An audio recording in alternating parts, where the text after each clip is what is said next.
The stars shimmered like scattered diamonds across the vast expanse of space, their light casting faint glimmers on the sleek surface of an alien battleship. Inside its opulent chambers, laughter echoed, a sound both melodic and chilling. It belonged to her, the Queen of Xeraxia, ruler of a species renowned for their beauty, cunning, and unyielding arrogance. Her throne room was a masterpiece of crystalline structures that refracted light into dazzling rainbows, but none of it could match the brilliance of her presence. She lounged regally, her flowing robes shimmering with hues no human I had ever seen before. Around her stood her elite guard, towering warriors whose armor glinted menacingly under the artificial glow. Before them all knelt a lone figure, a human warrior captured during one of their raids on Earth's outer colonies. He was battered, bruised, and weaponless. Yet there was something about him that intrigued the Queen. His defiance burned brighter than any star in her galaxy. "Well, well," she purred, leaning forward slightly. Her voice dripped with mockery as she tilted her head. "What do we have here? A primitive creature from the mudball planet you call home." She rose gracefully from her throne, moving closer until she towered over him. Her lips curled into a smirk as she reached out a slender hand tipped with claws sharper than knives. She plucked at the hilt of what appeared to be a small blade tucked into his belt. "Is this supposed to be a weapon?" she asked, holding it up between two fingers as though examining a curious insect. "Or perhaps a toothpick?" The guards erupted into laughter, their booming voices filling the chamber. Even some of her advisors chuckled behind raised hands. But the human did not flinch. Instead, he met her gaze steadily, his jaw clenched tight. "You'd be surprised," he said simply, his voice rough but steady. The Queen arched an elegant brow, amused by his audacity. No one dared speak to her like this, not even her own counselors. Yet here was this fragile little being, daring to challenge her authority with nothing more than words and a scrap of metal. "Surprised?" she repeated, her tone dripping with disdain. "By what? Your pitiful attempt at bravery." She flicked the blade away carelessly, letting it clatter onto the polished floor. Then she stepped back, gesturing to her guards. "Teach him humility," she commanded, waving a dismissive hand. "But don't kill him. I want to see how long he lasts." As the guards moved in, the human finally stirred. With surprising agility, he sprang to his feet, grabbing the discarded blade in one fluid motion. For a moment, everything seemed frozen. The Queen's mocking smile, the guard's predatory stance, the faint hum of energy coursing through the chamber. And then chaos erupted. The first guard lunged, his massive form blotting out the light. The human sidestepped effortlessly, twisting his body with practiced precision. In one swift movement, he brought the blade up, slicing cleanly through the guard's exposed neck joint. The alien let out a guttural cry, collapsing to the ground in a heap. Gasps rippled through the room as everyone, including the Queen, watched in stunned silence. "Impossible!" someone muttered from the crowd. The human ignored them, spinning around to face the next attacker. This time, two guards charged simultaneously, their weapons gleaming ominously. But the warrior moved like water, ducking beneath their strikes and countering with deadly accuracy. The blade flashed again, cutting through armor as if it were paper. Another guard fell, clutching his chest, while the other staggered back, blood pooling around his boots. By now, the laughter had died completely. The Queen's smirk faltered, replaced by a flicker of uncertainty. How could such a small weapon inflict so much damage? Who was this man? One of the remaining guards swung wildly, aiming for the human's head. But the warrior ducked low, driving the blade upward into the alien's abdomen. As the guard crumpled, the human turned his attention to the final opponent. This one hesitated, clearly unnerved by the carnage unfolding before him. Taking advantage of the momentary pause, the human closed the distance between them, disarming the guard with a single strike and pressing the blade against his throat. Silence fell over the throne room, heavy and suffocating. All eyes were on the Queen, who stood frozen in place. Her golden skin seemed paler than usual, her luminous eyes wide with shock. Slowly, deliberately, the human lowered his weapon, stepping away from the trembling guard. He wiped the blade clean on his sleeve, then slid it back into its holster. "And you thought it was a toothpick," he said, his voice calm but laced with sarcasm. The Queen swallowed hard, her composure cracking for the first time in centuries. She opened her mouth to speak, but no words came out. It wasn't just the skill or speed of the human that unsettled her. It was the sheer confidence radiating from him. Despite being outnumbered and unarmed, he had faced her elite soldiers without hesitation. There was something primal, almost feral, about him. Something magnetic. For a long moment, neither of them moved. The tension in the air was palpable, thick enough to cut with the very blade the human wielded.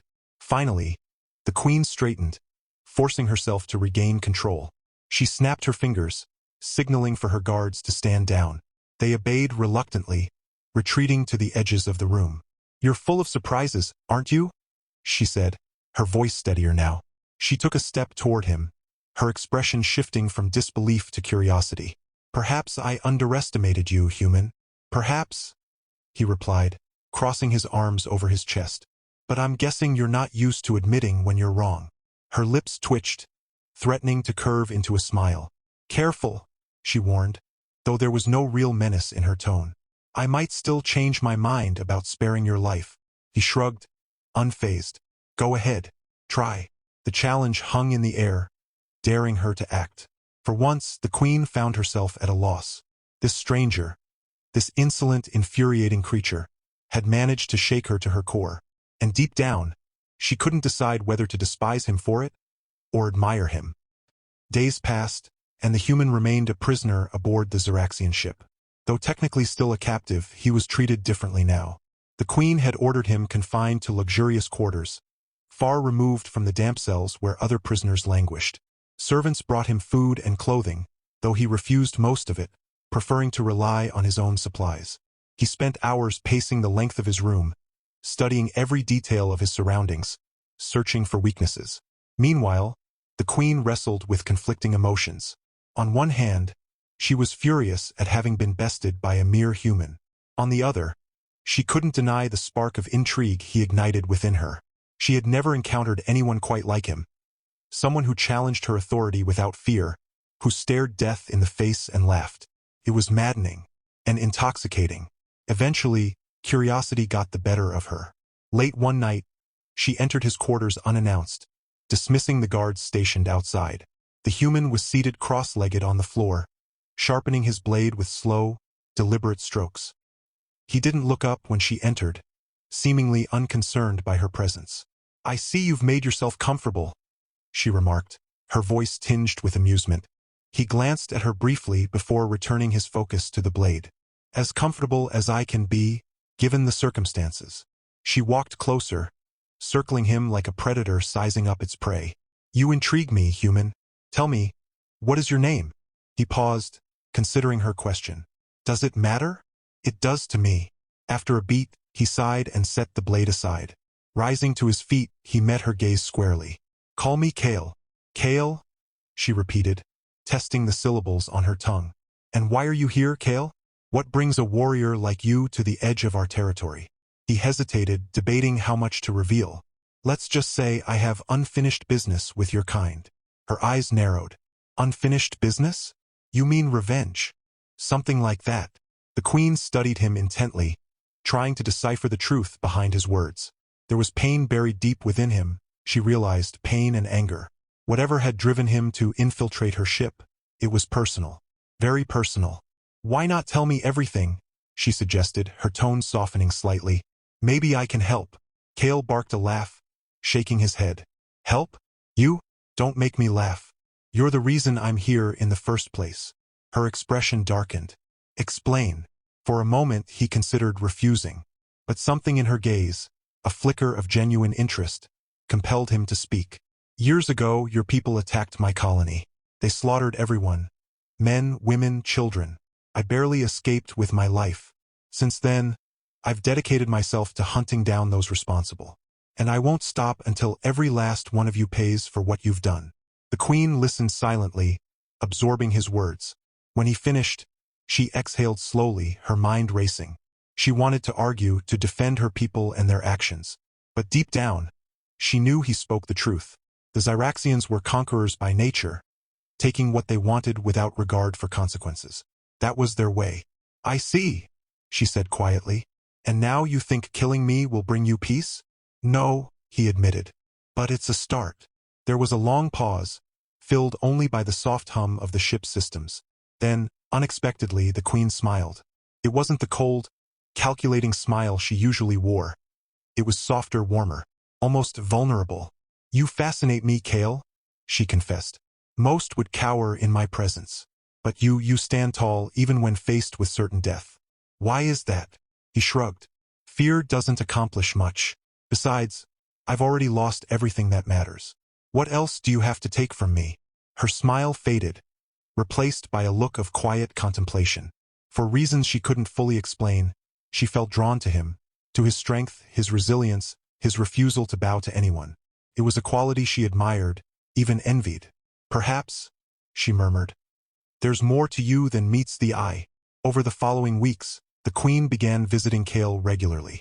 At first, their conversations were tense, filled with thinly veiled hostility.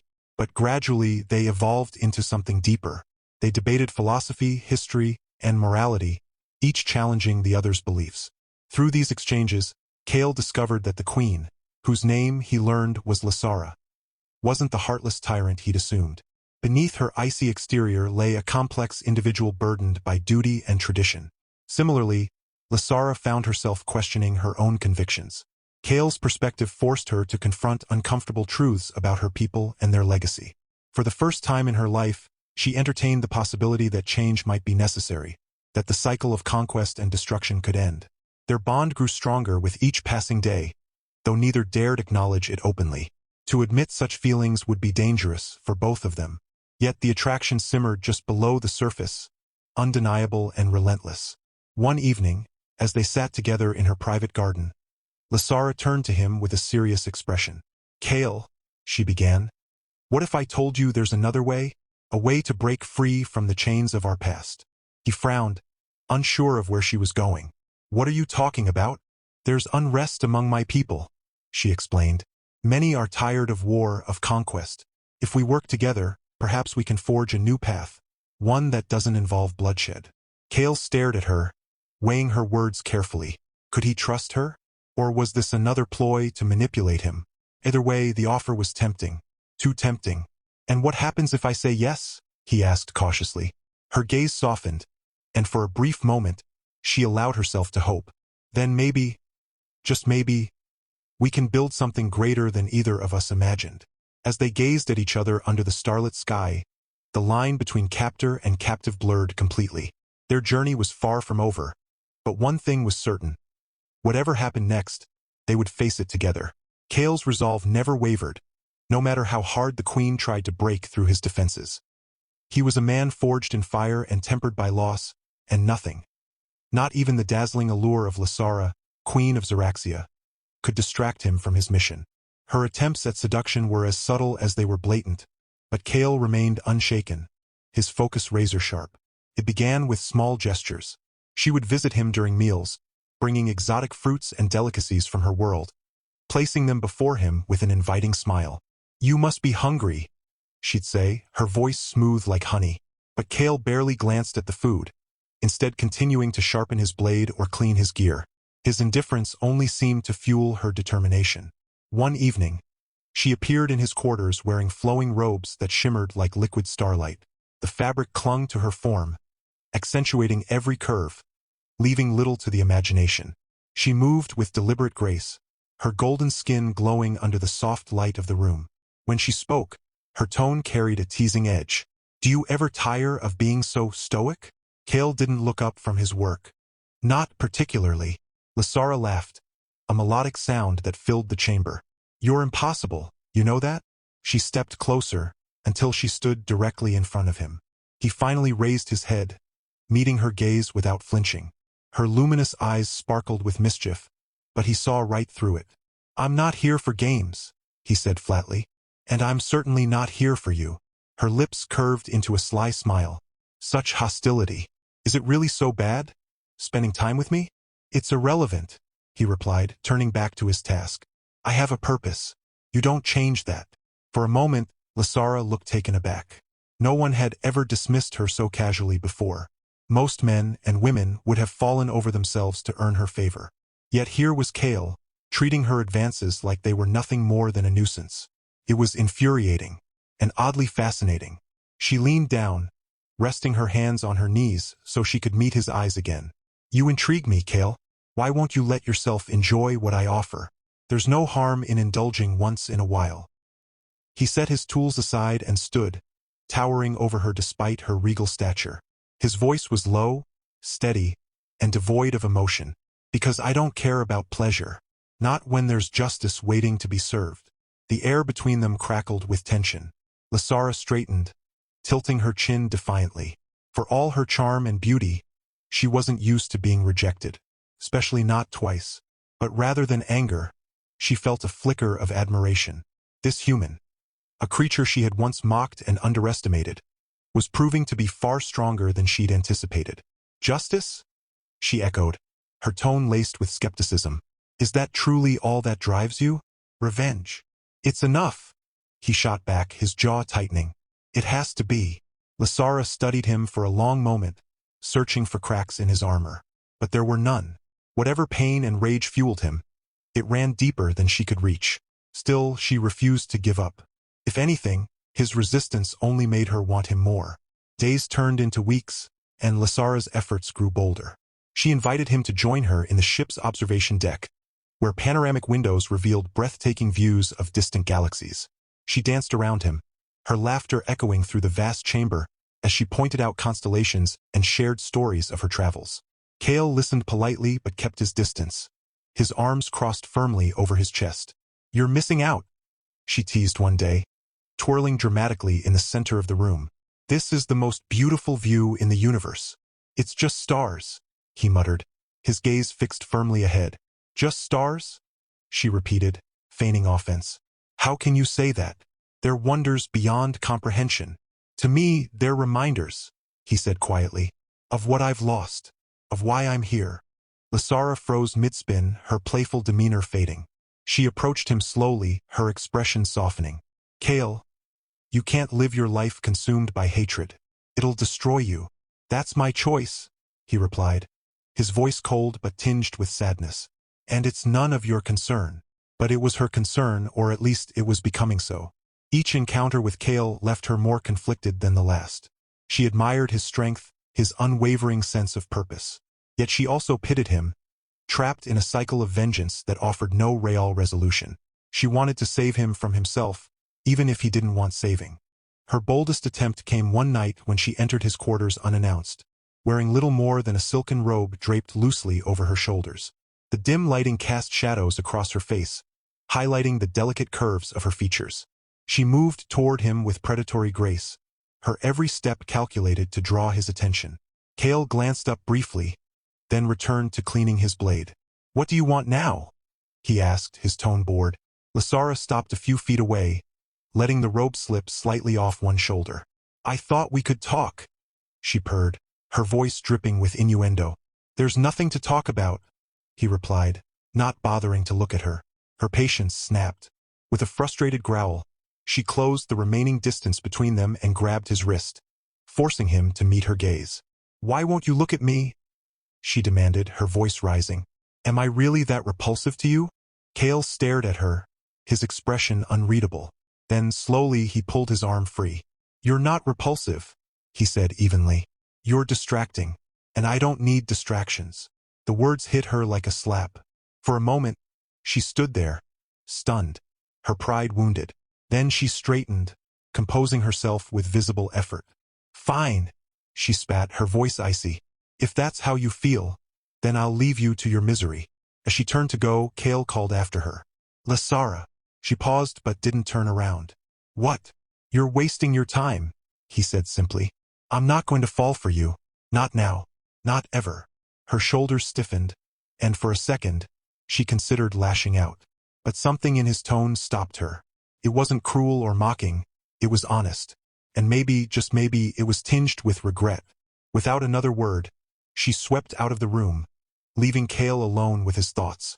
As the door slid shut behind her, he exhaled deeply, running a hand through his hair. He knew he'd hurt her pride, perhaps irreparably. But he couldn't afford to soften, not when his mission was still incomplete. Despite his rejection, Lasara didn't abandon her pursuit entirely. Instead, she shifted tactics, trying to understand him better. She began asking questions about his past, probing gently for details about the colony he'd lost and the people he'd loved. At first, Cale refused to answer, brushing her off with terse replies. But over time, he found himself opening up, bit by bit. It wasn't just a colony, he admitted one night, staring out at the stars. It was home, my family, everything I cared about. And they took it all from you? Lysara murmured, her voice unusually gentle. They did, he confirmed, his fists clenching. And for what? Power? Resources? It doesn't matter. The point is, they destroyed lives without a second thought. She nodded slowly, her gaze distant. I wish I could tell you it was different, that my people aren't monsters. But I can't, because sometimes we are. Cale glanced at her, surprised by her candor. In that moment, she seemed less like a queen and more like a person. A flawed, conflicted individual struggling to reconcile who she was with who she wanted to be. Why are you telling me this? He asked. Because I want you to see me clearly, she replied. Not as some perfect ruler, but as someone who's capable of change. Someone who wants to make things right. He studied her carefully, unsure of whether to believe her. Part of him wanted to trust her, to believe that redemption was possible. But the scars ran too deep, and the weight of his mission pressed heavily on his shoulders. I don't know if I can forgive you, he said finally. Or your people. Maybe someday. But not today. Lysara nodded, accepting his response without argument. That's fair, she said softly. All I ask is that you keep an open mind. As they stood there together, surrounded by the infinite expanse of space, Cale realized something unsettling. Lysara was starting to mean something to him. Not in the way she hoped, not as a lover or ally, but as a reminder that even the most broken things could find a glimmer of hope. Whether that hope extended to him remained to be seen. Their journey was far from over, and the path ahead was fraught with danger. But one thing was certain. Whatever happened next, neither of them would emerge unchanged. It wasn't an overnight transformation. Cale remained as stubborn and resolute as ever, refusing to let his guard down no matter how persistent Lysara was. But over time, something shifted, something neither of them could ignore. It started with small moments. A fleeting glance that lingered just a second too long, a shared laugh during one of their debates, or the quiet understanding that passed between them when words failed. Lysara had stopped trying to seduce him outright. Instead, she began showing him kindness in ways he hadn't expected. She brought him books from her personal library, knowing he craved knowledge. She invited him to join her in strategizing sessions with her advisors, valuing his input despite his status as a prisoner. And on nights when the weight of his mission seemed unbearable, she simply sat with him in silence, offering companionship without demands. For Cale, these gestures were harder to resist than any flirtation. He'd spent years hardening himself against emotion, building walls so thick nothing could penetrate them. Yet here was Lysara, chipping away at those walls piece by piece. Not with force, but with patience and sincerity. Slowly, almost imperceptibly, he found himself lowering his defenses. One evening, they stood together on the observation deck, gazing out at the endless sea of stars. The ship hummed softly around them, its systems working tirelessly to keep them alive amidst the void.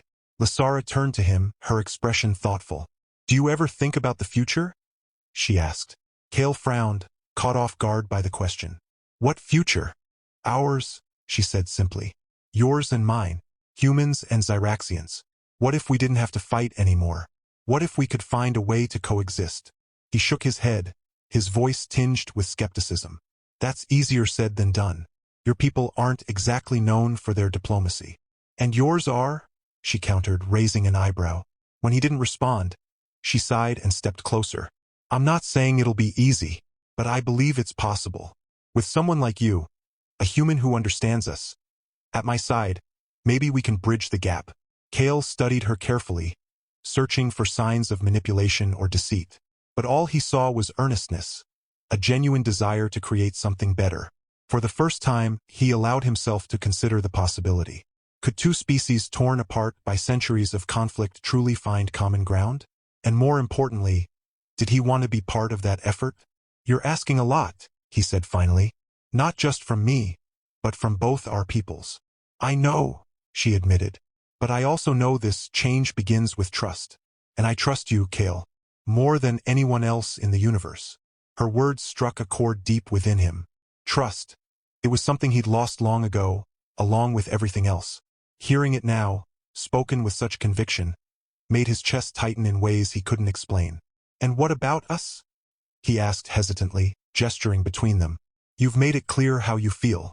But what happens if I say yes? If I agree to stand beside you?" Her lips curved into a soft smile, and for once, there was no trace of mockery or arrogance in her expression. "Then we build a future together. One where humans and Zyraxians aren't enemies but allies. Where love doesn't divide us, but unites us." Love. The word hung in the air, heavy with meaning. Cale had spent so long denying himself the luxury of feeling anything beyond anger and determination. Yet here he was, standing face to face with a woman who had challenged him, infuriated him, and ultimately changed him in ways he never thought possible. He looked at her then, not as a queen or an alien, but as a person who had fought for him, believed in him, and dared to dream of a world where they could belong together. In that moment, he realized something he'd been avoiding for far too long. He cared for her, maybe even loved her. "All right," he said quietly, his voice steady but filled with resolve. "If you're willing to take the risk, then so am I." Lasara's eyes widened, and for a moment, she looked like she might cry. Then she threw her arms around him, pulling him into a tight embrace. Cale froze, unsure of how to react. But as her warmth enveloped him, he slowly relaxed, allowing himself to feel the weight of what they were committing to. Their decision wouldn't be easy. There would be resistance from her council, from his own people, and perhaps even from within themselves. But as they stood there together, surrounded by the infinite expanse of space, they knew one thing for certain. Whatever challenges lay ahead, they would face them side by side. News of their engagement spread quickly throughout the ship, sparking reactions ranging from disbelief to outright outrage. Some of Lasara's advisors argued that allying with a human was beneath her dignity, while others warned of the political fallout such a union would cause. But Lasara refused to back down, her resolve unwavering. "This isn't just about me," she declared during a heated council meeting. "It's about the future of our people. If we continue down the path of conquest and destruction, we'll only bring ruin upon ourselves. Cale represents a chance to forge a new destiny."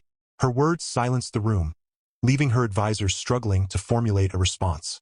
Though many remained unconvinced, none dared challenge her directly. After all, she was still their queen, and queens, above all else, were meant to lead. Meanwhile, Cale faced his own battles. Word of his alliance with Lasara reached Earth's remaining colonies, prompting mixed reactions. Some hailed him as a hero, praising his efforts to broker peace. Others accused him of betrayal, claiming he'd abandoned humanity for personal gain. The accusations stung, but Cale refused to let them sway him. He knew the road ahead would be difficult, but he also knew it was worth fighting for. As preparations for the wedding began, Lasara and Cale worked tirelessly to lay the groundwork for their alliance. They drafted treaties, negotiated trade agreements, and established channels of communication between their respective factions. It was exhausting work, but each step brought them closer to their shared vision of a united future. On the eve of the ceremony, they met privately in the garden where they'd first begun to see each other as equals. The air was cool and fragrant, filled with the scent of blooming flowers native to Lasara's homeworld. She wore a simple gown adorned with intricate patterns that shimmered under the moonlight, while Cale stood beside her in ceremonial armor crafted by her finest artisans. "You nervous?" she asked, her tone teasing but laced with affection. "Should I be?" he replied, smirking slightly. She laughed, the sound light and musical. "Probably. Marrying me means signing up for a lifetime of complications." He reached out, taking her hand in his. "Complications I'm willing to face, if it means having you by my side." Her smile softened, and for a moment, they simply stood there, holding on to each other as the universe stretched endlessly above them. Tomorrow, they would take the first official step toward bridging two worlds. Tonight, they allowed themselves to dream of what could be. Their journey was far from over, and the challenges ahead loomed large. But as they prepared to bind their lives together, one truth became undeniable. Love had found them in the most unexpected of places, and it was powerful enough to change everything. Years passed, and the alliance between humans and Zyraxians flourished under Cale and Lasara's leadership. What began as a fragile truce blossomed into a partnership built on trust, mutual respect, and shared dreams. The early days were fraught with challenges. diplomatic negotiations that stretched for months, rebellions from factions unwilling to accept change, and countless moments when it felt like the entire endeavor might collapse. But through it all, Kale and Lysara stood side by side, their bond growing stronger with each trial they overcame. Their wedding had been a spectacle unlike anything either species had ever seen. Held aboard the grandest ship in Lysara's fleet, the ceremony blended human traditions with Xeraxian rituals, creating a celebration that honored both cultures. Kale wore armor etched with symbols of unity, while Lysara donned a flowing gown adorned with threads spun from starlight itself. As they exchanged vows before an audience of dignitaries, warriors, and ambassadors, there was no doubt in anyone's mind. These two were meant to lead together. In the years that followed, their efforts bore fruit. Trade routes opened between Earth and Xeraxia, fostering economic growth and cultural exchange. Joint research initiatives led to breakthroughs in technology, medicine, and energy production, benefiting both species. Perhaps most importantly, peace treaties replaced centuries of conflict, allowing families to rebuild lives torn apart by war. Slowly but surely, humanity and the Xeraxians began to see each other not as enemies, but as partners in shaping a brighter future. Amidst their public duties, Kale and Lysara found joy in their private life together.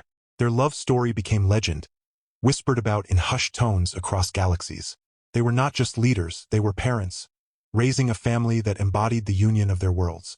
Over time, they welcomed 6 children into their lives, 3 boys and 3 girls, each a perfect blend of human resilience and Xeraxian elegance. Their eldest son inherited his father's sharp wit and determination, while their youngest daughter possessed her mother's radiant charm and diplomatic grace. Together, the children grew up surrounded by love, learning to navigate the complexities of their dual heritage with pride. Life wasn't without its difficulties, of course. Balancing their roles as rulers and parents often tested their patience and resolve. There were late-night debates over policy decisions, emergencies that pulled them away from family dinners, and moments when exhaustion threatened to overwhelm them. Yet through it all, they relied on one another, drawing strength from the unbreakable connection they shared. One evening, as the sun dipped below the horizon of their adopted home, a lush planet chosen for its beauty and neutrality, they sat together on the balcony of their palace, watching their children play in the garden below. Laughter filled the air as the kids chased fireflies glowing faintly in the twilight. Lysara leaned against Kale, resting her head on his shoulder. "Do you remember when we first met?" she asked softly, a nostalgic smile tugging at her lips. "How could I forget?" he replied, chuckling. "You thought my blade was a toothpick." She laughed, the sound warm and melodic. "And now look at us. Who would have thought we'd end up here?" Kale glanced down at her, his expression softening. "I wouldn't trade this for anything, even if it means putting up with your stubbornness every day." "Oh, please," she teased, nudging him playfully. "You're the stubborn one, always insisting on doing things your way." "Maybe," he admitted with a grin. "But it works, doesn't it?" They fell silent then, content to simply watch their children and enjoy the quiet moment. The stars began to appear one by one, dotting the sky like scattered diamonds. It was a reminder of how far they'd come. From adversaries to allies, from strangers to soulmates, from chaos to harmony.